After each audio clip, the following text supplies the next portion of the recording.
l'instant, c'est la question du suivi et de l'évaluation de l'accès à l'eau et à l'assainissement qui constitue probablement une des exigences que nous avons intérêt à partager.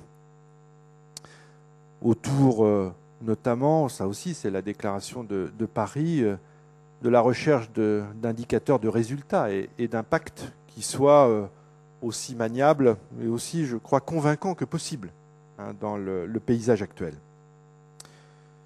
En fait, un petit peu comme le rapport dont je parlais tout à l'heure, les indicateurs en eux-mêmes n'ont de sens qu'à partir du moment où ils permettent certes d'obtenir des résultats, mais à partir du moment où aussi ils permettent d'informer des processus et qu'ils soient tournés vers l'action. On pourrait en citer quelques exemples. Aider par exemple et mesurer l'aide à la définition de politiques publiques, l'accès à l'eau et à l'assainissement. Mise en adéquation, mesure de la mise en adéquation des besoins réels et des investissements nécessaires. Mesurer la cadence des réalisations sur le terrain. C'est bien beau de dire qu'on décaisse trop vite, pas assez vite, en général pas assez vite. Encore faut-il s'interroger sur les raisons de cela. Pérenniser les infrastructures, vous en avez parlé également. Et je pense que les éminents orateurs qui sont intervenus, responsables de ce secteur, savent le poids de la non-maintenance ou de la difficulté à maintenir les infrastructures en matière d'eau. Favoriser le dialogue, on en a parlé. Et enfin, et je ne l'oublie pas, justifier de façon toujours plus forte la contribution financière des différentes parties prenantes, que ce soit les États, les collectivités, les usagers. Bref, il y a là un sujet majeur sur lequel, bien entendu, des travaux sont faits, ils sont importants, mais sur lequel nous avons intérêt à progresser pour, en concluant sur ce petit point,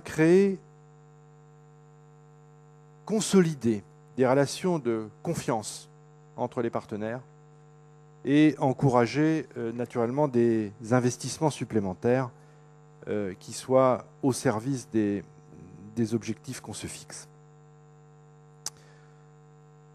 Pourtant, si le suivi et l'évaluation, on le sait bien, sont des piliers de la gouvernance, ils en sont encore les parents pauvres. C'est pour ça que je souhaitais insister avec vous sur ce sujet. Et nous avons donc intérêt à renforcer tous les niveaux des systèmes existants, au niveau local, régional, national, régional et au-delà. Puisque désormais, des partenaires, je pense en Afrique, sont maintenant des référents avec lesquels il convient, il est nécessaire de continuer de travailler et d'approfondir cette recherche.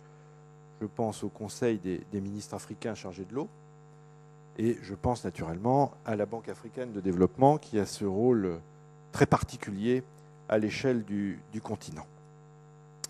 Il y a un dernier point crucial sur lequel je voudrais insister. Je ne sais pas si au cours des débats il est assez suffisamment apparu. C'est celui de la formation professionnelle au métier de l'eau et de l'assainissement. Comme le président du Conseil mondial de l'eau l'a rappelé lors de l'ouverture du Forum de Mexico, je le cite, « Le monde a besoin annuellement de dizaines de milliers de techniciens et de gestionnaires capables de faire fonctionner les services d'irrigation, de distribution d'eau ou d'assainissement. » C'est en effet nécessaire pour assurer la pérennité des infrastructures, des services, pour augmenter les compétences en gestion, en exploitation et en maintenance. Et nous savons bien tous qu'il y a là des efforts considérables à produire qui doivent ne pas faire oublier les investissements nécessaires et locaux et régionaux sur cette partie sensible des capacités, notamment africaines, en matière de gestion de l'eau.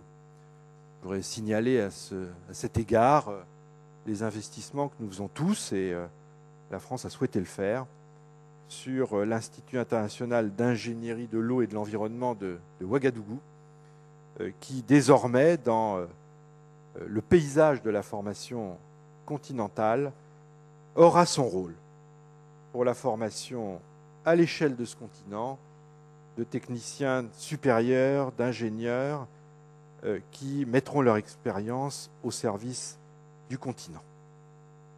Voilà, chers amis, ce que je voulais vous dire très simplement en guise de témoignage plus que de conclusion, car